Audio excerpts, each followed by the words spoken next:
तुकोबारायांचा अधिकार एवढा मोठा आहे. त्या काळामध्ये माझी जिजाबाई म्हणायची, तुकोबारायांच्या पत्नी, तुकोबाराय प्रेमानं आवडी म्हणायचे जिजाबाईंना. जिजाबाई म्हणायच्या, का हो तुम्ही कुणीकडे जाता मला कळत नाही. तेव्हा काही फोन नव्हते. फोन करायला हॅलो हॅलो मी जिजाबाई बोलते असं काही नव्हतं ना. मग जिजाबाई विचारायच्या, का हो मालक ऐका ना, तुम्ही दररोज भजनाला जाता, डोंगरावर कधी भामचंद्रावर जाता, कधी भंडाऱ्यावर डोंगरावर जाता, कधी देऊमध्ये बसता, मला कळणार कसं, मी भाकरी घेऊन कुठे यायचं. तेव्हा तुकोबाराने सांगितलं, आवडे अगं त्या ठिकाणी गावाच्या बाहेर 3 रस्ते फुटतात ना, त्या रस्त्याच्या मातीला कान लावून पाहायचा.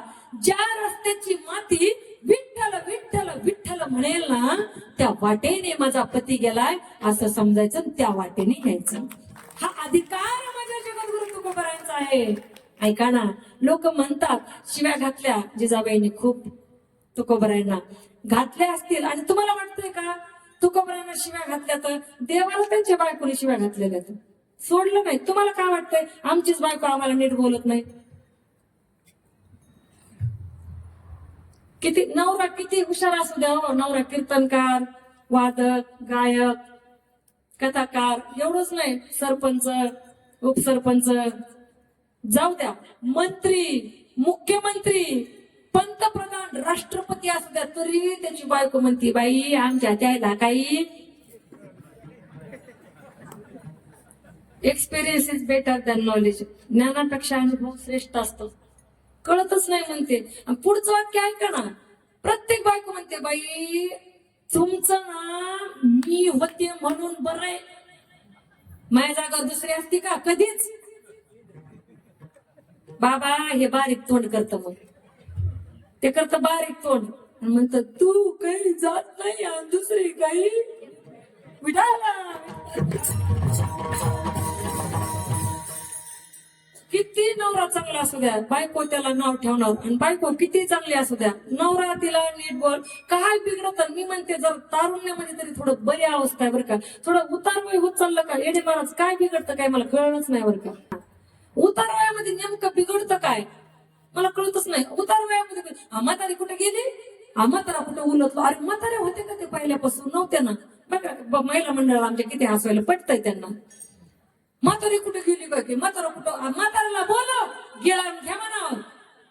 म्हणजे काय बिघडतं मला काही कळतच नाही बरं का. नेमकं तारुण्यामध्ये कुठल्या अपेक्षेने आशेने एकत्र लवकर येतील पती पत्नी, पण उतार वयामध्ये त्यांचं बिघडतं बरं का, भरपूर बिघडतं. चला मला काय सांगायचंय, किती चांगलं असलं तरी बिघडतं का.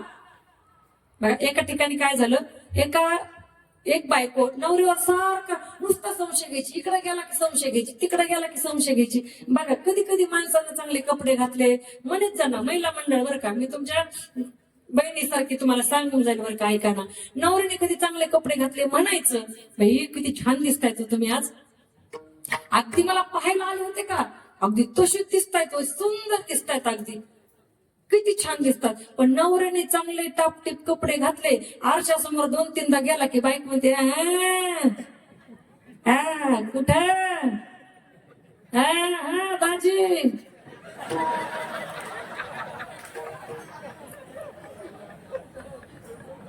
कोणकडे दावराय, कोणासोबत, कुठे जायचंय.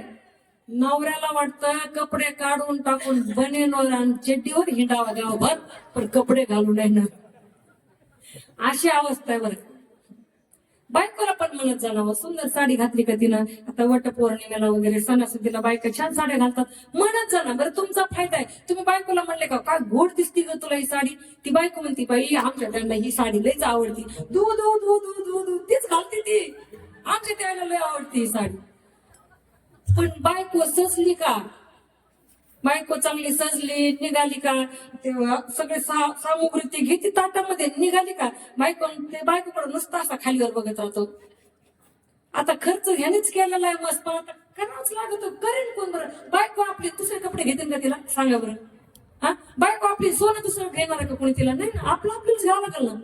पण त्याला त्रास होतो, इतकं पैसे गेला तर ते नुसता बघत राहतो. बायकोला तसा त्या ताटातला आंबा घ्यावा, ह्याला हाणावा तोंडावर, निभा वाटतं का नाही महिला मंडळ वाटतं का नाही हो? इतके बेजार करते तर माणसं बघा ना. एक माणूस होता इतकी त्या ठिकाणी संशय घ्यायची बायको, त्यानं काय केलं, बायकोला संशय येऊ नये म्हणून. तसं पाहायला गेलं बरं का, संशय घेणं फार मोठं पाप आहे बरं का. तुम्हाला सांगते, ज्ञानेश्वरीमध्ये माऊली ज्ञानोबराय म्हणतात, म्हणून संशय थोर अनेक नाही पाप घोर, हा विनाशाची वागूर प्राणी अंशी. याच्यापासून संशय घेताय ना तर विनाश तुमचा नक्की ठरलेला आहे. संशय अजिबात चांगली गोष्ट नाही. विनाशाची वागूर हा प्राणी मात्र अशी वागूर आहे, जाळ एक प्रकारचा, आणि तुमचा विनाश नक्की होणार आहे.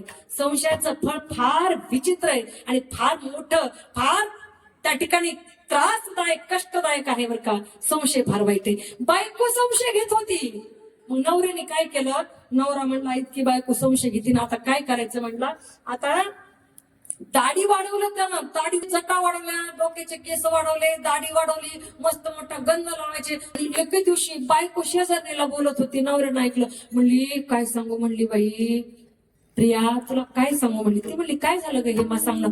ती म्हणली बाई माझा नवरा ना आजकाल मृत्यू लोकातल्या बायकांकडे बघायचं सोडून दाढी काय वाढवली, जटा काय वाढवल्यात, हा नक्की स्वर्गातल्या बायकांच्या नादी लागला असेल. अर्थ काय ह्याचा, तुम्ही किती चांगलं वागा, तुम्हाला नाव ठेवलेच जाणार आहेत. आणि त्याच्या पुढे एक वाक्य सांगू, नाव ठेवणारे लोक कधीच नसतात, नाव ठेवणारे, त्रास देणारे आपले आपल्या जवळचेच असतात. हे मात्र तितकंच खरे बरं का, तितकंच खरे. कारण दुखती नस कोणती ना हे आपल्या जवळच्यांना माहित असते, लांबच्यांना काय माहित. बिचाऱ्यांची आपल्याला लात लागली तर ते दर्शन घेतात, पण आपल्यांची जर लात लागली ते म्हणतात मी मारली तू असं म्हणतो. लांबचे सॉरी बर का, चुकलं बर का, लात लागली आहे तुम्हाला, ते हात जोडतील, पण हे म्हणतो मी मारली. त्रास देणारे आपलेच असतात बरं का. म्हणून या जगामध्ये आपण आलोय ना, सगळे जरी आपल्या सोबत असले तरी आपण एकटेच आहोत, एकटे आलोत आणि एकट्यालाच जायचंय. फक्त मधली माया ही त्यासोबत आपल्याला जगता आलं पाहिजे. आणि खऱ्या अर्थानं या जन्माला आलोय ना तर आपलं अस्तित्व, आपली अस्मिता, आपले छाप या ठिकाणी सोडून आपल्याला जाता आलं पाहिजे बरं का. विठ्ठल